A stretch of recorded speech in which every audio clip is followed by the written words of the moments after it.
Hi, Dr. Alex here, and welcome to a short, hopefully, video entitled How They Could Have Made the Doctor Female Without Pissing Off Most of the Audience, if they had an ounce of intelligence.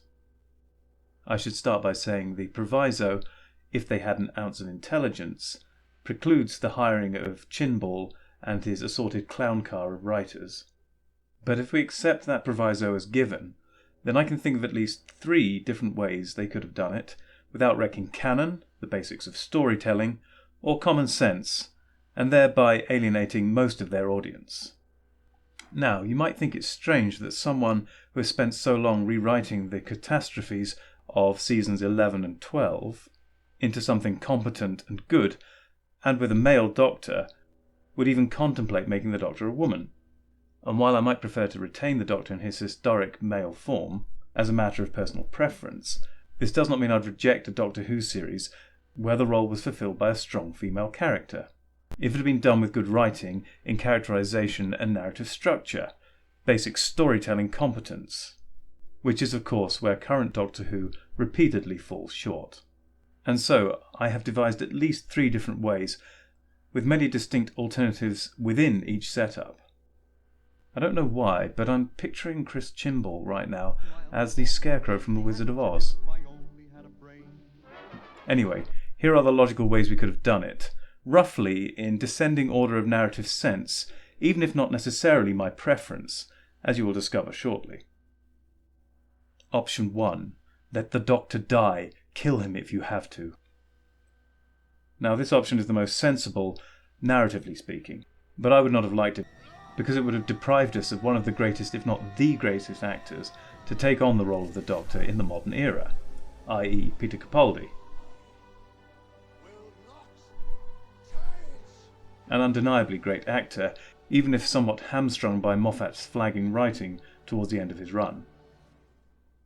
In this proposed scenario, at the end of Matt Smith's 11th Doctor run, on Trenzalore, I'm dying. the Doctor should have died of old age. All regeneration spent. This preserves the narrative tension, allowing Time Lords to be taking an actual risk by putting their lives in danger, as it preserves an endpoint, i.e. death. And whoever took over would also share that sense of risk, of danger. Whoever takes over? I hear you cry. Yes, this is where a female Doctor actually makes more sense, and does so without trampling all over canon, biology, psychology, and just common sense.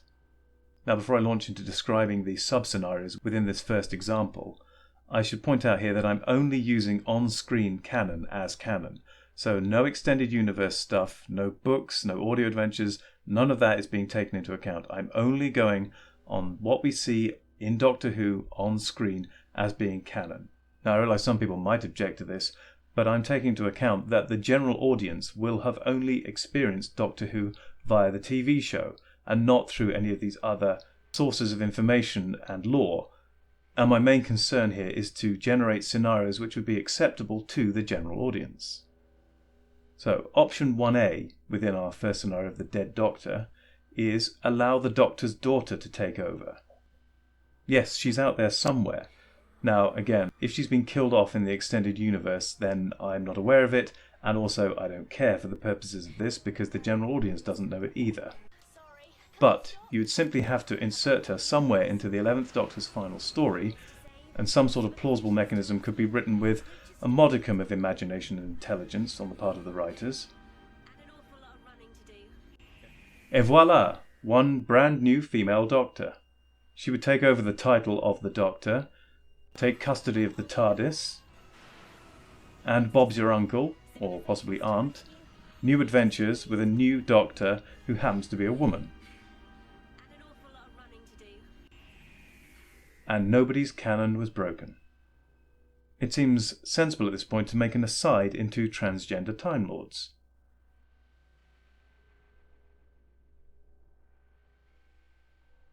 In the almost 60 years of Doctor Who, we've been exposed to more of Gallifrey than some people would wish, I suspect. Nevertheless, that history is out there. Now, there is no reason to assume that Time Lords are like humans, and they have the same proportion of population who are transgender, i.e. a 2016 study by the Williams Institute put the percentage of the US population who are transgender at 0.6%. By the way, if we allow the social scientists to have made an error of an order of magnitude, that would still put the transgender population at 6% in the US and will alter the arguments I'm about to make in no way, shape or form. But the on-screen evidence certainly suggests for Gallifreyans and Time Lords it is not normal. Now, before people start pointing fingers and believing I'm transphobic, which I am not, by using the word normal, it is perhaps worth clarifying what the word normal actually means.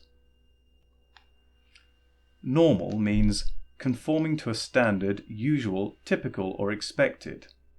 So to be transgender at 0.6%, or even if you allow 6% of the population, is to be unusual or atypical, in other words, a minority. But there is no stigma or judgment to be attached to this status because of that. For example, to just clutch a random statistic out of the air for no particularly apparent reason, to have an IQ of 146 or greater would put you in an even smaller minority of 0.2% of the global population. But no one is suggesting that because you occupy such a minority, are atypical and unusual by definition, that you are somehow evil, morally repugnant, or should be shunned. So the term normal has no judgmental baggage. It is simply a statement of number, of frequency of events, of statistics. On a psychological note, in humans at least, people who are transgender have generally felt that for their entire, at least adult, if not prepubescent, life, and it is not something they've decided on a whim or as an advanced midlife crisis. But can we and should we apply human statistics and psychology to Gallifreyans and Time Lords? What evidence that exists certainly hints that we might. The first transgender Time Lord we have on-screen evidence for is the Master transforming to Missy. In a side note to an aside, while it's fun and appropriate to bash Chimble for his writing and show-running ineptitude, the blame for the current state of Doctor Who cannot be laid entirely at his door. Mostly, but not entirely.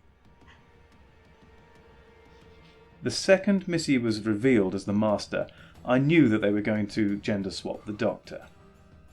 Most likely at the end of Capaldi's run. The General's gender swap only further cemented this course in place. Both of these stories were written under Moffat's stewardship, clearly laying the groundwork for the current path of Doctor Who. And doing so well before Chimble took over. So whatever rotten produce you're storing to pelt Chimble with, keep a small bucket aside for Moffat. So for now, let's just gloss over the fact that having a Time Lord psychopath using a gender swap to conceal their identity and evade capture in order to continue their reign of chaos and mayhem might not be the most positive transgender role model for the time being. Let us instead focus on the unusualness of the change of gender. From the Doctor's horrified reaction, it certainly suggests that he was utterly unprepared for it.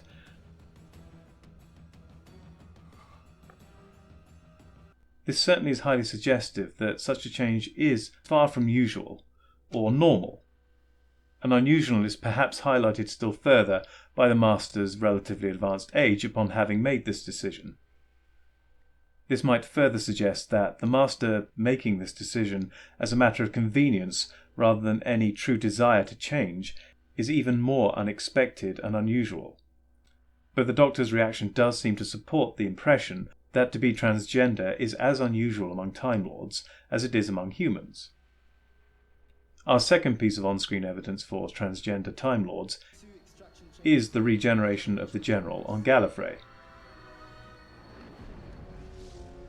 As I mentioned previously, I'm only using what's seen on screen as evidence as canon, and I'm ignoring any extended universe information here. So the shock seen on the nearby guard's face is certainly highly suggestive that such transgender regenerations are unexpected and extremely unusual even on Gallifrey. For more on this, see The Doctor Reads the Doctor by the Doctor, Season 12, Episode 1, The Stuff Which Dreams Are Made Of.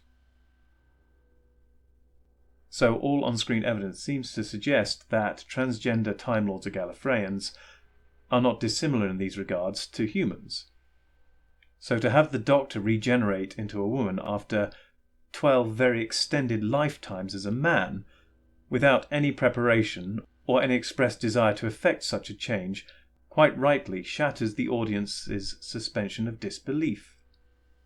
Hence why Chinball et al.'s handling of the situation has been so disastrous in terms of audience reaction, although much of this should still be laid at the feet of inept writing more broadly. So, back to how it should have and could have been done. If the Doctor's daughter was not to be chosen, then who else?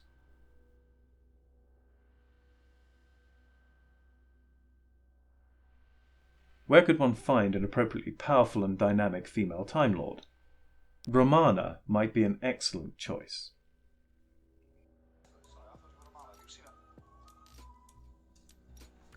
Now it's possible, of course, she may have been killed in the extended universe, but as I've already said multiple times, I'm ignoring the extended universe.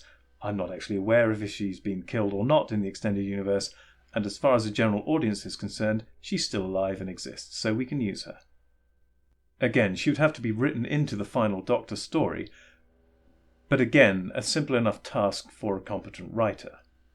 You are an idiot. Romana adopts the title of Doctor out of respect for her dear departed friend, and away she goes.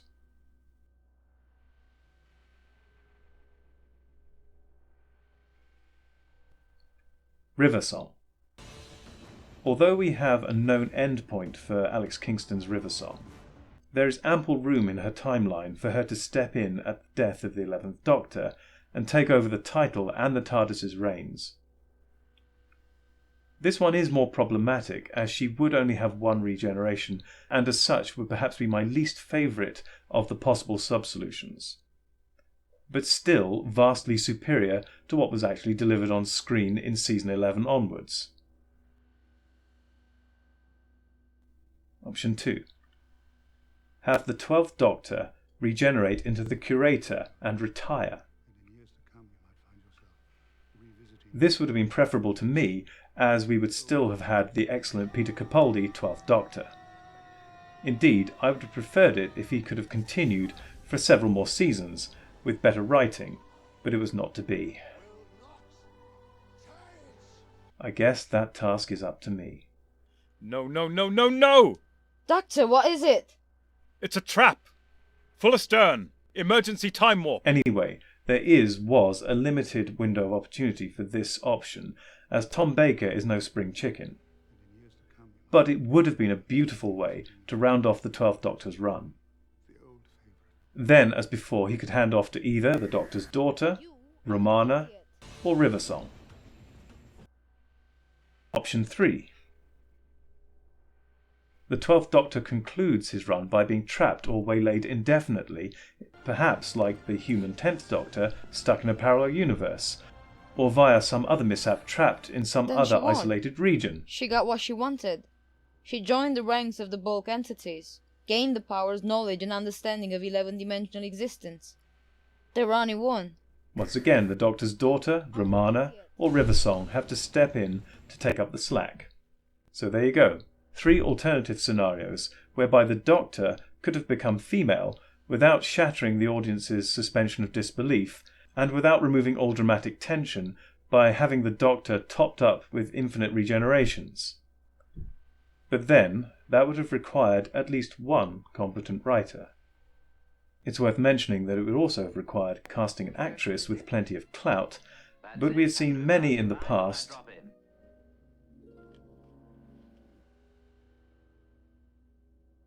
and present, and I have no doubt there will be still more excellent actresses in the future. You are an idiot. Anyway, I'm sure these are not the only 3 possibilities we could have used. There are 1 or 2 ones that I rejected in my mind as being a little bit too out there, but I could have thought of a few extras we could have crowbarred in, but I'm leaving them out for now. And as it stands, I hope you've enjoyed this little thought experiment of what might have been, and I hope to see you in the next video, whatever that may be. And so, until then, to all my listeners and viewers, take care.